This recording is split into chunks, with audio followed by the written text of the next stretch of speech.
શાસકો અને રાજ્યો. તો આપણે આગળના 3 ભાગોની અંદર જોયું ઉત્તર ભારતની વાત. આપણે ભાગ 4. હવે આપણે કયો ભાગ ભણીશું? ભાગ 4ની અંદર દક્ષિણ ભારતના રાજ્યો.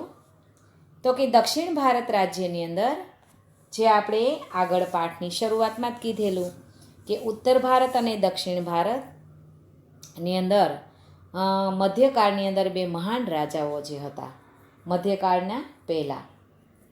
તો કે આ બંને રાજાઓના ગયા પછી ઉત્તર અને દક્ષિણ ભારત છે એ અનેક નાના મોટા ટુકડાઓમાં વહેંચાઈ ગયું. તો પુલકેશી પ્રથમ છે એ આપણે દક્ષિણ ભારત એટલે કયો? તો કે નર્મદા નદીનો જે નીચેનો ભાગ છે આપણે જોઈએ તો કે નર્મદા નદીનો જે દક્ષિણનો ભાગ છે એને દક્ષિણ ભારત કહેવામાં આવે છે. દક્ષિણના રાજ્યો ઉત્તર ભારતની જેમ દક્ષિણમાં પણ અનેક નાના મોટા રાજ્યો સ્વતંત્ર થયા. એમાં આપણે જોઈએ તો કે ચાલુક્ય, રાષ્ટ્રકૂટો, પલ્લવ, ચોલ, પાંડ્ય અને ચેર આટલા રાજા થઈ ગયા. ચાલુક્ય વંશનો પ્રથમ રાજા હતો જયસિંહ હતો. તો કે ચાલુક્ય વંશનો જે રાજા થઈ ગયો એનો પ્રથમ રાજા હતો જયસિંહ. તો એને પુલકેશી પ્રથમે ઈસવીસન 540માં વાતાપીની રાજધાની બનાવી હતી. વિદ્યાર્થી મિત્રો અહીં જુઓ તમે, પુલકેશી બીજાનું ચિત્ર છે. તો એ 540ની અંદર જે પુલકેશી બીજાએ વાતાપીને પોતાની રાજધાની બનાવી. વાતાપી એટલે કયું? તો કે હાલ દક્ષિણ ભારતની અંદર કર્ણાટક આવેલું એનો જે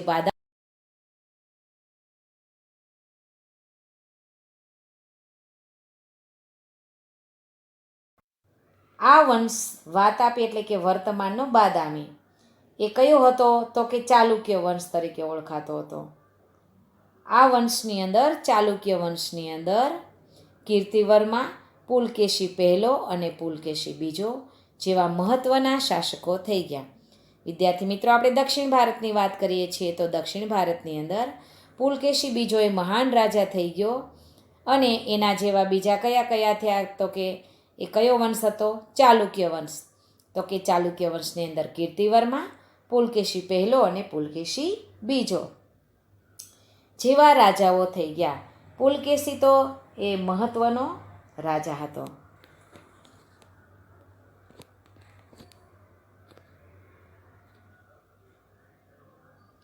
વાતાપીના ચાલુક્યોની સત્તા નબળી પડી ત્યારે એક શાખા કૃષ્ણા અને ગોદાવરી નદીના વચ્ચેના પ્રદેશમાં સ્થાપિત થઈ.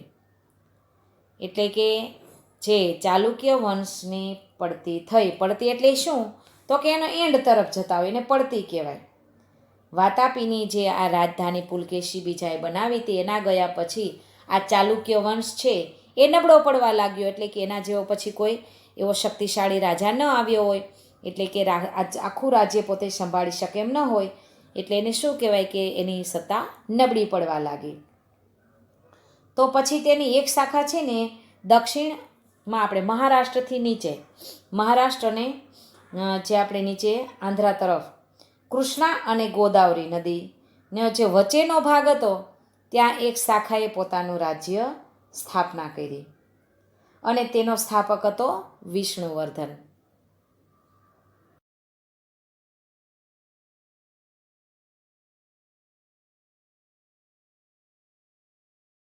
રાખ્યું હોવાથી તેમને વેંગીના ચાલુક્ય તરીકે ઓળખાતા હતા. એટલે કે ચાલુક્ય વંશની સત્તા નબળી પડી તો એ એક શાખા છે એ કૃષ્ણા અને ગોદાવરી નદી વચ્ચેનો જે હતો ભાગ ત્યાં પોતાના રાજ્યની સ્થાપના કરી. અને એ શું હતો? તો કે વેંગી પ્રદેશ. તો વેંગી પ્રદેશ નામ છે એનું. તો વેંગી ઉપરથી એ કઈ રીતે ઓળખાયા ત્યાંના શાસકો? તો કે વેંગીના ચાલુક્ય તરીકે ઓળખાયા. વાતાપી અને વેંગીની જેમ કલ્યાણીમાં પણ ચાલુક્ય વંશની એક શાખા હતી. જુઓ વિદ્યાર્થી મિત્રો, ચાલુક્ય વંશ છે એ વાતાપી એટલે કર્ણાટકનો બાદામી જિલ્લો, ત્યાં પછી કૃષ્ણા અને ગોદાવરી નદીનો વચ્ચેનો પ્રદેશ છે ત્યાં વેંગીના ચાલુક્ય અને બીજી એક શાખા હતી કલ્યાણીના ચાલુક્ય. એટલે કે દક્ષિણની અંદર 3 ચાલુક્ય જાતિના રાજાઓ થઈ ગયા.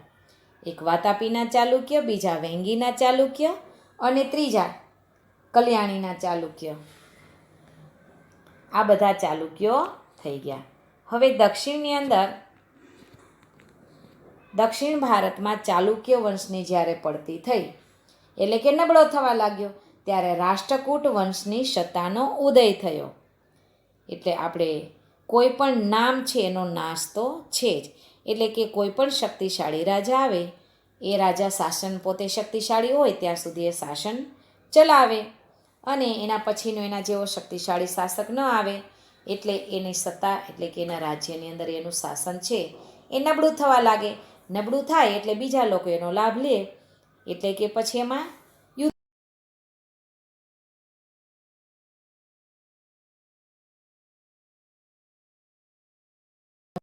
સત્તાનો ઉદય થયો. સત્તાનો ઉદય થયો એટલે શું? તો કે રાષ્ટ્રકૂટ નામનો વંશ અમલમાં આવ્યો. સૌ પ્રથમ રાજા ઇન્દ્ર પ્રથમને એને માનવામાં આવે છે. હવે આ રાષ્ટ્રકૂટ વંશનો સ્થાપક છે ઇન્દ્ર પ્રથમને માનવામાં આવે છે. આ વંશની અંદર ગોવિંદ ત્રીજો એ રાષ્ટ્રકૂટ વંશના શાસકોની અંદર સૌથી શક્તિશાળી રાજા થઈ ગયો. એટલે કે રાષ્ટ્રકૂટ વંશનો સ્થાપક હતો ઇન્દ્ર પ્રથમ અને એની અંદર ગોવિંદ ત્રીજો નામનો જે રાજા થઈ ગયો. ગોવિંદ પહેલો નહીં બીજો નહીં પરંતુ ગોવિંદ ત્રીજો તે રાષ્ટ્રકૂટ વંશના શાસકો છે એમાં સૌથી શક્તિશાળી શાસક માનવામાં આવે છે. આ સમયમાં યાદવ વંશના 2 રાજ્યો અસ્તિત્વમાં હતા. એટલે કે હતા એ સમયે એક દેવગિરી અને એક દ્વાર સમુદ્ર. દેવગિરી એટલે હાલનું દૌલતાબાદ. દૌલતાબાદ ક્યાં આવેલું? મહારાષ્ટ્રમાં. તો દ્વાર સમુદ્રમાં હોયસલ વંશનું શાસન હતું અને દેવગિરીમાં યાદવોનું શાસન હતું. અને દ્વાર સમુદ્ર હોયસલોની રાજધાની અને દેવગિરી છે એ યાદવોની રાજધાની હતી. દેવગિરી એટલે હાલનું દૌલતાબાદ. એ દૌલતાબાદ ક્યાં આવેલું છે? મહારાષ્ટ્રમાં.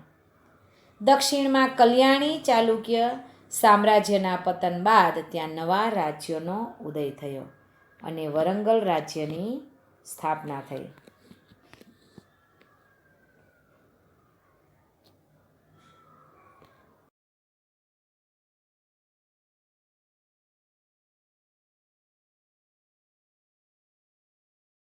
ઉદય થયો. તેમાં વરંગલના કાકતીય પણ અને કૃષ્ણા અને કાવેરી નદીનો જે વચ્ચેનો ભૂમિ પ્રદેશ છે તેમનું નામનું રાજ્ય હતું. તો કે આપણે જોયું દક્ષિણમાં કલ્યાણી ચાલુક્ય સામ્રાજ્યના પતન બાદ ત્યાં નવા રાજ્યનો ઉદય થયો. તેમાં વરંગલના કાકતીય પણ હતા. તો ક્યાં એનું રાજ્ય હતું? તો કે કૃષ્ણા અને કાવેરી નદીના વચ્ચેના ભૂમિ પ્રદેશ પર તેમનું રાજ્ય હતું અને વરંગલ તેમની રાજધાની હતી. આવો જ એક મહત્વનો વંશ થઈ ગયો પલ્લવ વંશ. પલ્લવ વંશની સ્થાપના છે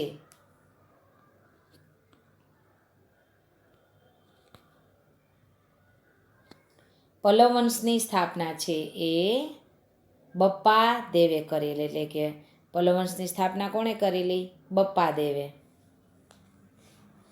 તેમની રાજધાની કાંચીપુરમમાં હતી.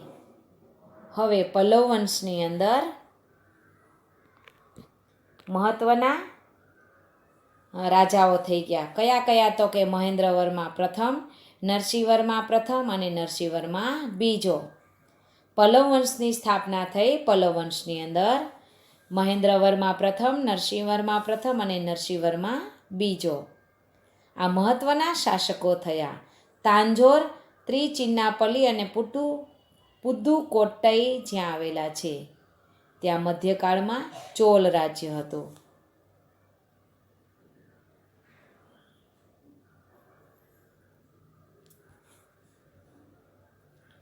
તો કે મધ્યકાળની અંદર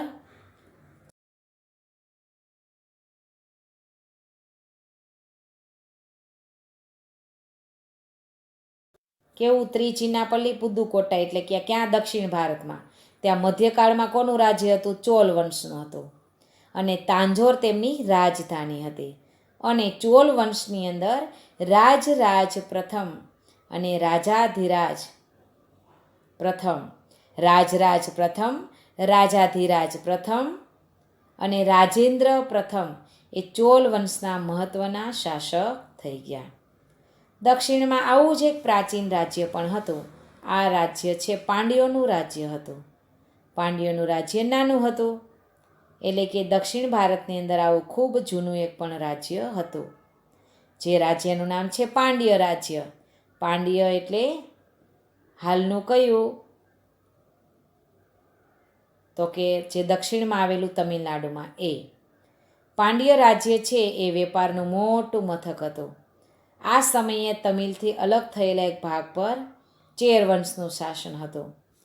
એટલે કે એ સમયે તમિલનાડુમાંથી જ એક અલગ ભાગ થઈ ગયો હતો. ત્યાં ચેર વંશનું શાસન હતું. ચેરનો અર્થ થાય કેરળ અથવા મલયાલમ.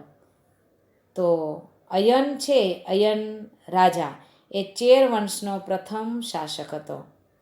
સેતુંગવન એ ચેર વંશના શાસકોની અંદર શ્રેષ્ઠ શાસક હતો. એટલે કે દક્ષિણ ભારતની અંદર જે આપણે પાંડ્ય રાજ્ય પછી, પાંડ્ય રાજ્ય એક નાનું રાજ્ય હતું, એ ખૂબ જૂનું રાજ્ય છે. ત્યાં વેપારીઓનું મોટું મથક હતું. અને એ પછી ચેર રાજ્ય, તો કે તમિલનાડુમાંથી અલગ થઈ ગયેલો એક ભાગ હતો, એમાં ચેર વંશનું શાસન હતું. ચેરનું બીજું નામ એટલે કેરળ અથવા મલયાલમ છે. તો ચેર વંશ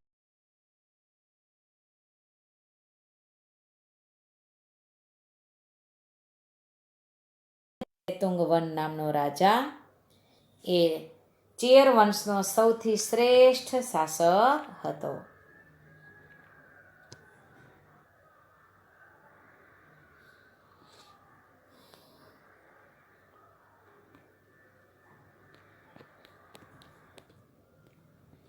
હવે વિદ્યાર્થી મિત્રો આપણે જોયું તો કે આપણે ઉત્તર ભારત અને દક્ષિણ ભારતના રાજ્યોની વાત થઈ. હવે રજપૂત યુગના શાસન વ્યવસ્થા કેવી હતી એ જોઈએ. તો કે રજપૂત યુગ હતો ત્યારે શાસન વ્યવસ્થા કેવી હતી એ જોઈએ. રજપૂત યુગમાં વિવિધ રાજ્યવંશોનું શાસન હતું. એ સમયમાં શાસક રાજ્યવંશોમાં પરિવર્તન આવતા, પરંતુ રાજનીતિક પરિસ્થિતિમાં કોઈ ફેરફાર જોવા મળતો ન હતો. એટલે કે રજપૂત યુગની અંદર જે રાજવંશો હતા એની અંદર પરિવર્તન આવ્યું હતું, પરંતુ રાજનીતિ એટલે કે રાજ્ય કઈ રીતે ચલાવવું એની અંદર કોઈ ફેરફાર હતો નહીં.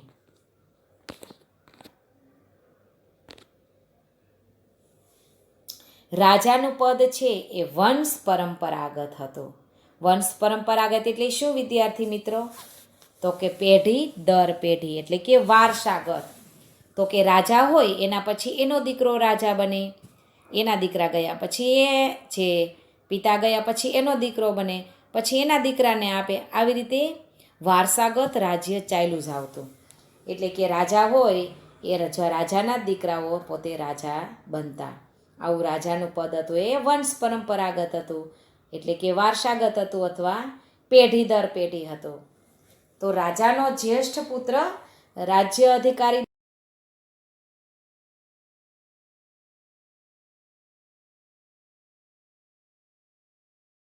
રાજાનો મોટો દીકરો જ એ રાજા બને. પરંતુ રાજાને જેટલા પુત્રો હોય એમાંથી રાજાને જે યોગ્ય લાગે એને જ રાજ્યનો ઉત્તરાધિકારી તરીકે કોઈ એક પુત્રને યુવરાજ બનાવતા. યુવરાજ એટલે શું? તો કે ભવિષ્યનો રાજા.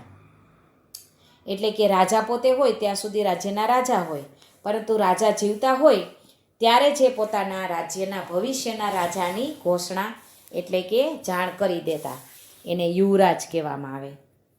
તો એ પોતે નક્કી કરતા. જે યુવરાજ છે એ પાછળથી રાજા બનતો. ઘણીવાર એવું હતું કે રાજાને કોઈ સંતાન ન હોય તો પછી શું કરે? તો કે કોઈ રાજ દરબારીઓ ચૂંટણી કરીને અથવા તો પસંદગી કરીને રાજાઓની પસંદગી કરવામાં આવતી. ઘણીવાર એવું બનતું કે રાજાને પુત્ર ન હોય પેઢીની અંદર, તો શું કરવું? રાજ્ય કોને આપવું? તો શું થાય? તો કે રાજ દરબારીઓની ચૂંટણી કરતા. એટલે કે રાજ દરબારી હોય ને એમાંથી સારા એવા બધા જે મંત્રીઓ હોય એની ચૂંટણી કરતા અને એમાંથી પસંદગી કરતા રાજાની.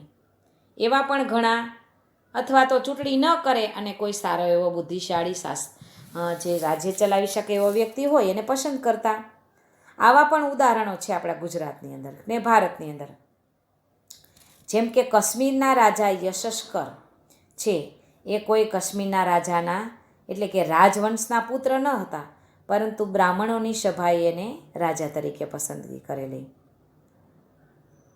પછી આપણા ગુજરાતની અંદર આપણે વાત આવી કુમારપાળની. કુમારપાળ છે એ કોઈ સોલંકી વંશના શાસક ન હતા, પરંતુ એને પોતાની આવડતથી એને રાજ્યના શાસન અધિકારી લેવામાં આવ્યો છે. કારણ કે સિદ્ધરાજ જયસિંહને પોતાને પુત્ર ન હોવાથી એ રાજ્યના ઉત્તરાધિકારી તરીકે કુમારપાળને નિમ્યા હતા. તો આવું પણ થતું, એટલે કે મોટે ભાગે રાજાનું પદ તો વંશ પરંપરાગત હતું, પરંતુ વિદ્યાર્થી મિત્રો આપણે સમજાવ્યું કે રાજાને કોઈ પુત્ર ન હોય તો આવી રીતે એ દરબારીઓ હોય એમાં અધિકારીઓમાંથી કોઈ એક વ્યક્તિને પસંદગી કરતા અથવા એની ચૂંટણી કરીને કરતા. હવે મંત્રીઓ હતા તો એ સમયે મંત્રીઓના બે પ્રકાર હતા, અમાત્ય અને સચિવો. અમાત્યનું કાર્ય છે મંત્રણા અને રાજનીતિ કરવાનું. અમાત્ય એટલે શું? તો કે અમાત્ય છે એનું કાર્ય શું છે? મંત્રણા અને રાજનીતિ કરવાનું. મંત્રણા એટલે શું? તો કે એકબીજા રાજ્યો સાથે આપણે મંત્રણા એટલે આપણે એની સાથે સંબંધો કઈ રીતે રાખવા સારા, એ બાબતેની મંત્રણા. અને રાજનીતિ એટલે રાજ કેવી રીતે ચલાવવું, એ કામ હતું અમાત્યનું. અને સચિવોનું કાર્ય શું હતું? તો કે લડાઈ તથા સુલેહ, એટલે કે બીજા રાજ્યો સાથે લડાઈ કેમ કરવી અને તેમની સાથે સુલેહ એટલે તમારી ભાષામાં કહીએ આપણે સમાધાન.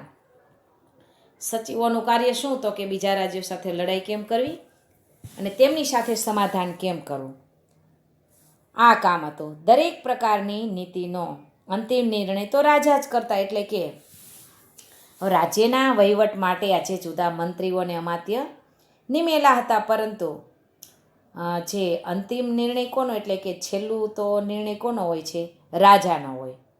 આ સમયે શાસનના અમલદારોમાં મહાપ્રતિહાર અને દંડનાયક જેવા હોદ્દાઓ પણ અમલમાં હતા.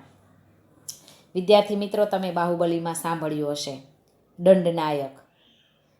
તો આપણે રાજ્યની ભાષાની અંદર જે એના અધિકારીઓ છે, જેમ કે આપણે આગળ કીધું કે મુખ્યમંત્રી છે, પછી કમિશનર છે, મેયર છે, આવા બધા હોદ્દાઓ હોય છે. તો એ સમયે પણ આવા અમલદારોના હોદ્દા હતા. કયા નામથી? તો કે મહાપ્રતિહાર, એટલે કે જે દરવાજા પાસે રક્ષકો ઊભા હોય ને, દ્વારપાળો, એના જે મુખ્ય વ્યક્તિ હોય ને એને મહાપ્રતિહાર કહે. પછી દંડનાયક, એટલે કે જે ગુનેગારને જે દંડ આપે એને દંડનાયક જેવા કહેવામાં આવે છે. જેવા હોદ્દાઓ છે એ પણ અમલમાં હતા.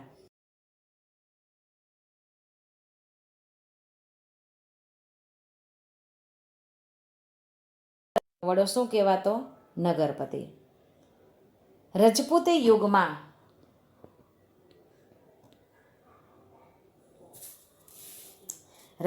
યુગમાં ગ્રામીણ સંસ્થાઓનું છે એ મહત્ત્વ વિશેષ હતું. એટલે કે રજપૂત યુગમાં ગ્રામીણ સંસ્થાઓનું વિશેષ મહત્ત્વ હતું. આ સંસ્થાઓનો એવો વિકાસ થયો કે મુઘલ કાળમાં પણ ગ્રામ પંચાયતનું મહત્ત્વ રહ્યું. એટલે કે રજપૂત યુગમાં ગ્રામીણ સંસ્થાઓનો વિકાસ થયો હતો. તો રજપૂત યુગમાં તો એ ચાલ્યું જ, પરંતુ મુઘલ કાળની અંદર પણ એનું વિશેષ સ્થાન રહ્યું. ગ્રામ પંચાયત એટલે શું? તો કે ગામનો વહીવટ ગ્રામ પંચાયત કરે. ઉત્તર ભારતની જેમ દક્ષિણ ભારતમાં પણ ગ્રામ પંચાયતને આધીન હતું. એટલે કે ખાલી આ વ્યવસ્થા ગામડાઓની અંદર ઉત્તર ભારતમાં ન હતી, પરંતુ દક્ષિણ ભારતમાં પણ હતી. તેનો વડો મુખી કે સરપંચ ગણાતો હતો. એટલે કે દક્ષિણ ભારતનો જે વડો છે એ મુખી કે સરપંચ ગણાતો હતો. કેટલીક બાબતોમાં ગ્રામસભા ન્યાય આપતી, પરંતુ રાજ્ય શાસનમાં ન્યાયતંત્રનો સર્વોચ્ચ વડો રાજા હતો. એટલે કે આ ગ્રામ પંચાયત છે એ ગામનો ગામને ન્યાય આપતી. અને ગામનો વડો કોણ ગણાતો? મુખી અથવા સરપંચ. અને આ ગ્રામસભા એટલે કે ગામના લોકો ભેગા મળીને સભા ભરાતી. એ ગ્રામસભાની અંદર જ ગામના ઝઘડાઓનું નિરાકરણ થતું અને જે ગ્રામસભા જ ગામને ન્યાય આપતી. એ થઈ ગામડાઓની વાત. પરંતુ રાજ્યની અંદર ન્યાયતંત્ર કોના હાથમાં હતું? તો કે રાજાના હાથમાં. પછી આપણે એવું આવે છે ચોપડીની અંદર, પાઠ્યપુસ્તકની અંદર. અહીં પીડીએફની અંદર નથી, પરંતુ પાઠ્યપુસ્તકની અંદર છે વિચારો. ન્યાય માટે પંચને પરમેશ્વર ગણવામાં આવે છે.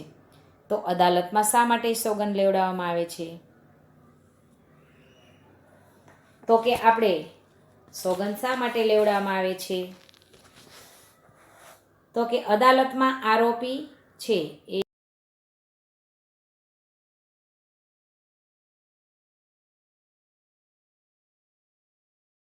કોઈ પણ કઠેરેમાં ખડા થાય, ઊભા થાય એટલે એમને કોઈ આપણા ધર્મગ્રંથ ઉપર હાથ મૂકી અને સોગંદ લેવડાવવામાં આવે છે. એ બોલતા હોય છે, જોયો છે તમે ટીવીમાં, કે મેં ગીતા के पर हाथ रखकर कसम खाता हूँ कि मैं जो कहूँगा वो सच कहूँगा, सच के सिवा कुछ नहीं कहूँगा. એવું તમે સાંભળ્યું હશે ટીવીની અંદર. તો આપણા ધર્મગ્રંથો ઉપર હાથ મૂકી અને સોગંદ લેવડાવવામાં આવે છે અને જે કાંઈ બોલીએ સાચું કહેવામાં આવે છે. શું કામે એ સોગંદ શા માટે લેવડાવવામાં આવે છે? તો કે સત્ય અને પ્રમાણિકતા દર્શાવે છે. એટલે કે અદાલતની કાર્યવાહી છે સત્યના પાયા ઉપર ચાલતી હોય છે અને ન્યાયની પ્રક્રિયા ઝડપથી થાય છે. એટલા માટે અદાલતની અંદર સોગંદ લેવડાવવામાં આવે છે. તો કે સત્ય અને ન્યાય એ પ્રામાણિકતા ગણવામાં આવે છે. એટલા માટે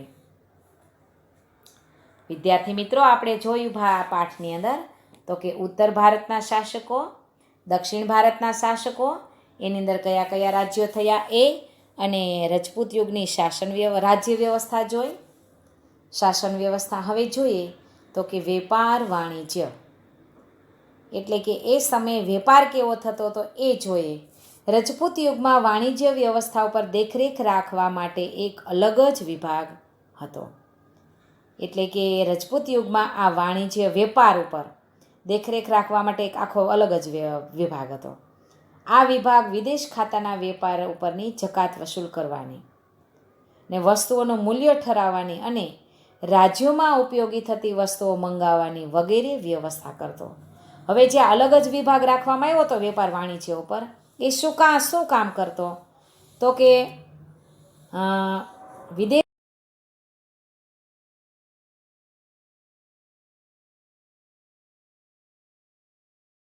વસ્તુઓની કિંમત નક્કી કરવાનો અને રાજ્યમાં ઉપયોગી થતી હોય વસ્તુ એવી આપણે ન હોય તો બહારથી મગાવવાની વસ્તુ ઉપર એ બધું આ વિભાગ નક્કી કરતો. અને મુખ્ય કર છે જમીનનો 6ઠ્ઠો ભાગ લેવામાં આવતો. એટલે કે રાજ્યનો મુખ્ય ટેક્સ કયો હતો? જમીન ઉપજનો. જમીનમાં કેવો કર લેવામાં આવતો? તો કે ઉપજનો 6ઠ્ઠો ભાગ. એટલે કે એક્ઝામ્પલ તરીકે તમારા ખેતરની અંદર 100 મણ ઘઉં અનાજ થયું હોય તો એમાંથી રાજ્યને 6 મણ એટલે 6 મણ, એટલે 6 મણ છે એ રાજ્યને કર રૂપે આપવું પડતું. તો એ કોઈ બહુ મોટો એટલો બધો ટેક્સ કહેવાય નહીં. રજપૂત યુગના માં જમીન પરનો જે કર છે એ ભાગના નામે ઓળખાતો. આપણે કેમ અત્યારે ટેક્સ કહીએ છીએ, વેરા કહીએ છીએ, તો ત્યારે રજપૂત યુગની અંદર જમીન પર જે કર ઉઘરાવવામાં આવતો એને ભાગ કહેવામાં આવતો.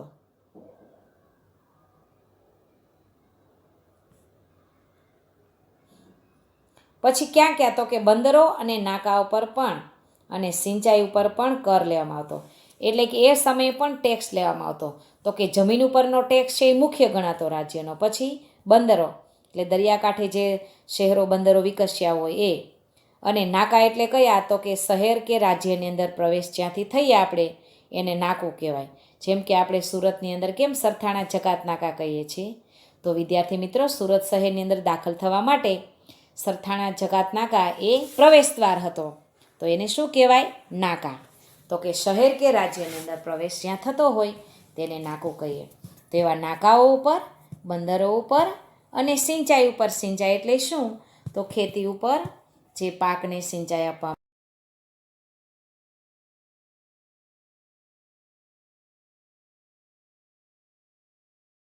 તીર્થ એટલે કે ખંભાત અને ભૃગુ કચ્છ એટલે ભરૂચ બંદરો જાણીતા હતા. તો કે એ સમયે ગુજરાતની અંદર મહત્ત્વના કયા હતા? તો કે ગુજરાતની અંદર ખંભાત અને ભરૂચ આ બે મહત્ત્વના જાણીતા મોટા બંદરો હતા.